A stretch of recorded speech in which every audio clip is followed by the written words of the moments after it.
அது ஒரு கல்லூரி வகுப்பு. பேராசிரியர் பிளாக் போர்ட்ல 5 எளிதான ஈக்குவேஷன் எழுதினாரு.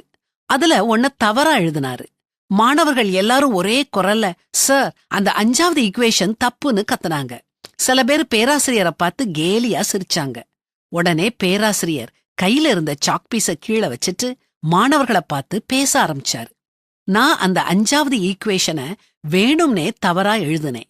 ஏன்னா இது மூலமா உங்களுக்கு பாடம் கற்றுக் கொடுக்க போறேன். 5 ஈக்குவேஷன்ல 4 நான் சரியா எழுதியிருக்கிறேன். அதுக்காக யாராவது என்னைய பாராட்டினீங்களா? இல்ல. ஆனா நான் ஒரு தப்பு பண்ணுன உடனே நீங்க எல்லாரும் சிரிச்சு கேலி பண்ணி என் தப்ப சுட்டி காட்டினீங்க. இந்த உலகத்தாரும் இப்படித்தான் இருக்கிறாங்க.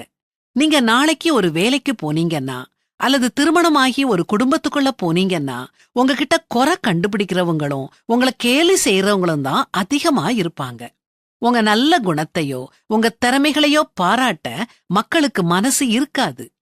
உங்கள சில பேர் வாழ்க்கை படியில மேல் தட்டுக்கு போய் வெற்றியுள்ள வாழ்க்கை வாழலாம்.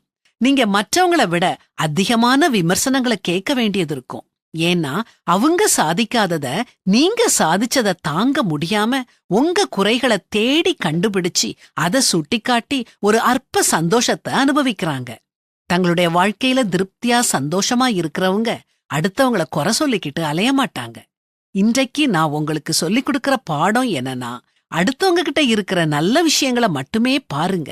யாராவது தவறு பண்ணிட்டாங்கன்னா அன்போட கனிவோட எடுத்து சொல்லுங்க. உங்க வாயிலிருந்து குறை சொல்றதை விட பாராட்டுதல்கள் அதிகமா வரட்டும் அப்படின்னு சொன்னாரு.